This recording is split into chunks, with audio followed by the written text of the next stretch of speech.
This was insane to witness. Cole Caufield with the overtime game winner of the year. I'm calling it right now, not just for the Habs, but across the NHL. One of the filthiest moves you will ever see, caps off a near perfect night for Montreal. Yes, the Sharks scored 3, but there was so much more than just this insane Caufield goal. We had Juraj Slafkovsky once again creating a break, which leads to Caufield getting another assist. Suzuki being above a point per game. Owen Beck getting his first career NHL point. Nick Suzuki sniping another one. Jayden Struble even dropping the mitts. There was so much to talk about. Unbelievable things are happening for the Montreal Canadiens, and we got to get into all of it coming up on this episode of Habs Digest. And before we get into the video, a reminder, guys, we got daily Montreal Canadiens content. So if you just want to double check to see if you're subscribed, because if you're not, you don't want to miss any of the news that we got, because we got you up to date every single day. Jesse, let's jump right into this, and I'll just show the box score. Feel free to pause and have a look. As always, you fine viewers, there's a lot to talk about in this game, Jesse. Nick Suzuki with 3 points, Caufield tying his career high in goals, Owen Beck getting his first career point. What are you feeling after a game like that? I'm feeling nothing but adrenaline. Yeah, I'm feeling really good vibes because this team is playing important games down the stretch. And that is just so important, Josh, for speeding up this rebuild in just all the right ways. If there's one thing that's really going to help this rebuild is playing when it matters, getting a little bit of pressure for this young team. That's what they need. That's the maturity that's going to benefit them so much later on. But as we know here, we're seeing from the clips, like a lot of the usual suspects leading the way as they should for the Montreal Canadiens. Nick Suzuki and Cole Caufield have been good all year for this team. We're seeing their play. They've been with us since the beginning, just getting better and better. But right now, even especially since the break, Josh, like I've seen them really kind of step up their game even further. And like, I'm kind of noting Caufield's game. Like, obviously he's setting up Suzuki earlier. He's kind of all over the place, but like his skill was shining through before that fantastic overtime winner. But like with that, he just absolutely blew the roof off this building. Oh, absolutely. I mean, look, he tied his career high in goals now at 28 in 23 fewer games than last year.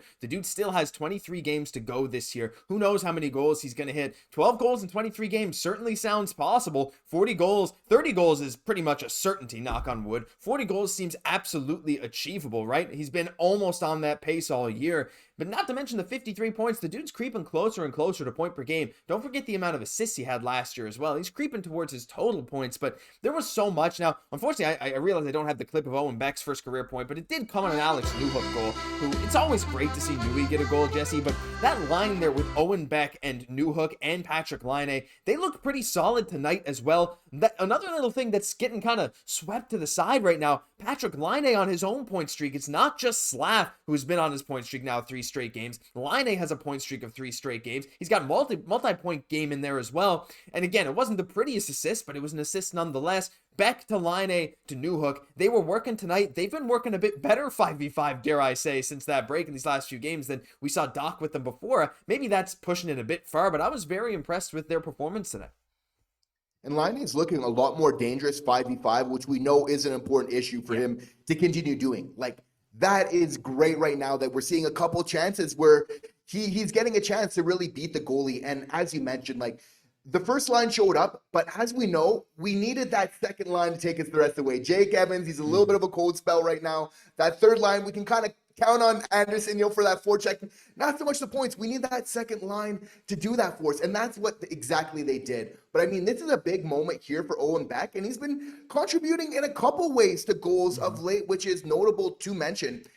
If it's not for Owen Beck's toughness there, where he's taking a shot into the boards, his toughness and his balance to really stay on his feet, there's no way that the Montreal Canadiens are getting the win tonight, getting this very valuable 2 points. Laine did play a part on that, though. What I like about this goal is everybody kind of contributed. Laine's kind of in front of the net where maybe you don't see him as much. He's kind of stalking in there. And then obviously getting to Newhook and then having the finish there, which I think is huge for this team. So that was the difference maker. The first line did what they need to do, but when we get that support, this really shows what this team is capable of. Absolutely. The depth scoring was there, the effort from everyone. And I just want to shout out the heart of Josh Anderson. I mean, look, the dude, he hasn't been putting up points as much as we'd like. He has a couple of points where we're like, man, we really wish you could have buried that Josh Anderson. I mean, that's been the case for the last couple of years. But the dude, he slammed into the boards last game, was so shocked to see him play in this game, came in, slammed into the boards again, Jesse, went to the bench, was keeled over, went to the locker room, came back into the third and drew a penalty. Like, the dude, his heart was unbelievable, and that's something you can never question. Him, Dvorak, and Gallagher were creating a lot of chances too, so just wanted to shout those guys out. But yeah, Owen Beck taking that contact, even 3 for 6 on faceoffs, 50%. Look, it's not easy to go 50% in the NHL, especially as a young player. So even one other area that Owen Beck's been contributing in. Before we move on to the other talks here now, when Dach comes back, I think that's still Dach's spot, but I don't know. I'm starting to feel like Owen Beck's not going to get sent down. I don't know where you play him, but the dude is just like we've seen some other guys do with Montreal, like even Heineman this year. Like, dude's playing himself into a spot. And it's so funny because it's Owen Beck's toughness, as we mentioned, which really led to that goal, which is probably the thing, like, our greatest fault with Dach's game is we want to see him more engaged physically. Like, he's a big guy. It's so funny that Beck is contributing to this team in this way, and it's absolutely not lost on Martin St. Louis whatsoever. And you can very much argue with a Patrick Laine, sometimes like with the pairings where you want an offensive and a defensive guy together, you're getting a lot of that same dynamic there. So again, really being that difference maker on this second line tonight, which this team definitely need, and points that really matter in this team right now in this very important stretch. For sure. Not to mention, Owen Beck also had a bit of a welcome to the NHL moment, getting a little dangled by Colin Raff. But like, that's the kind of thing. But you need that to happen. You need that to happen to learn. So it was a nice move by Colin Raff. But like, you know, Owen Beck, hey, he got some payback, so it was good. There's a few other things we got to get to. There's so much we got to talk about. But I want to continue on the first line though, and I want to talk about Slaf for a minute.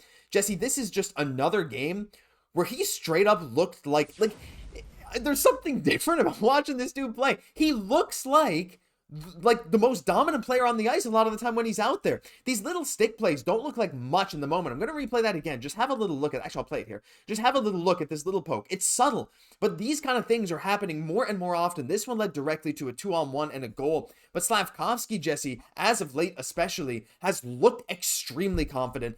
Any quick comments on him? I know I want to talk about Suzuki, and we got some Hudson stuff as well. But Slaf looks scary. Like, people are looking at him like, man, he looks huge. He's playing fast. He's playing big as well. The confidence is through the roof right now. Second half, Slaf is back. I mean, he's on pace to, again, he's been point per game since the break. Yeah, and he's starting to realize, like, actually how big he is. Like, how many times in this game are players just kind of draped on one arm, and he's just and then once he learns to really just kind of taking that net even further and kind of being that bulldozer, knowing that you have the size, you're going to be able to fend them off. Just take it to the net, funnel at that point. But yeah, he was doing a lot of good things of going to the net there. But a great observation by you, obviously, of like key to this goal happening. I'm just happy to see him on the ice in overtime, and that right there is a big sign of the growing trust that he's getting from Martin St. Louis right now. Yeah, that hasn't been something we've seen every single game, right? Whenever it's gone to overtime, I feel like we haven't had an overtime game in, well, we've had a few, but still, since we've seen Slaf have some significant time, he was out there with Evans and Hudson. Kind of love that trio. Really great to see. I wanted to mention Suzuki again, though. He's finally up to above a point per game again. He was below for a little while, but he's now up to 60 points in 59 games. The goal scoring production is down this year, but he's on pace to smash his career high in assists. His career high is 44. He has 42 this year right now, and he has 23 games left. I don't think it's a stretch to say he was the Mitchell Stevens player of the game tonight. Caufield had that amazing goal. And it could go to Caufield. I guess it could go to either of them, to be honest. But you know what? I'm taking Suzuki again, Jesse, for my player of the game. Another 3-point night. Key factor on so many things. While Caufield was amazing, and look, if you think it's Caufield, let us know down below. But this guy, I mean, if he can be a point per game on this Habs team, like that again is also just a turning point. I don't know. I feel like I'm just talking so good about so many guys, and we still got one guy we got left to cover in this video after him. I noticed how Nick Suzuki is being so good when it really matters the most for this team. Time and time again, when this team needed a boost, he took ownership and just said, I need to be better. Now, coming out of a pivotal break here, he's just kind of taking ownership of this team, of being that guy. And he is absolutely doing it in ways that we see all the time and in ways we don't see all the time. So really being that leader and keeping that composure for this team, which I really admire about his game. Yeah, it's really unbelievable. The captain's being the captain. It's awesome. But there is one last thing we got to talk about, Jesse. It's our boy, the Laine train. Look, rookie versus rookie, the two top Calder vote getters, I'm sure, at this point in the season. It's Laine Hudson and it's Macklin Celebrini. And hey, this matchup did not disappoint. Celebrini looked dangerous tonight, but not as dangerous as Laine Hudson. Just try and absorb this stat for a second. Lane Hutson is the first rookie defenseman to collect 40 assists in fewer than 60 games, he did it in 59, since Nick Lidstrom in 1991-92. It's been, 34 years since a rookie defenseman has had 40 assists in fewer than 60 games. Lidstrom did it, I think, in 52. Hutson has done it this year, Jesse, in 59. He is on pace to have another amazing season. And watching this tonight, he played 25 minutes and 8 seconds. The only defenseman more than him in this game, I believe, was Mike Matheson. And look, Lane Hutson once again showing out, showing Celebrini, who maybe deserves that Rookie of the Year vote, because he was unbelievable tonight. Not to mention the crazy stretch pass he had to Suzuki that I definitely don't think was offside.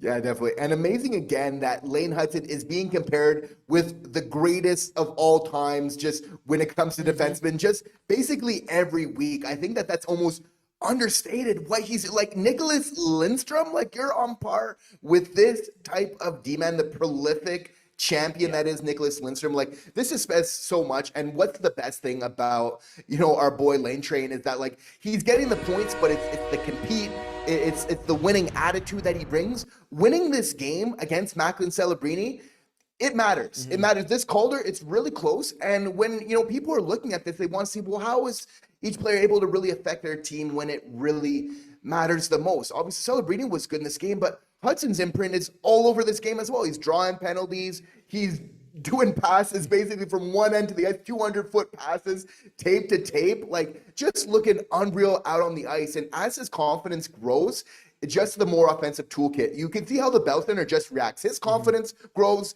the confidence of the team just really grows, and he really just helps to build that solid momentum, which is really leading to success. And the number of mistakes is going down and down and down every single game. Like, it's like so positively impactful. And I saw a little defensive montage of him versus Carolina, and like, unbelievable stuff, using his body, stripping Ranson into the puck. Like, I don't know, like there's so many aspects to Lane Hutson that I love, but there's so much to love about tonight's game, guys. What's your favorite thing of the game tonight? Let us know down below. And as a little thank you to all of you who watched over 12 minutes into this video. I do this sometimes. I want you to leave the number 4. Now, that has been a bit of a meme on the channel, but tonight is for Alexander Forgiev. I'm sorry, Alexander Georgiev, but that's your nickname for a reason. When it was 3-3 going to overtime, Jesse, you just knew it was going to be the Forgiev. So leave some Forgievs down below.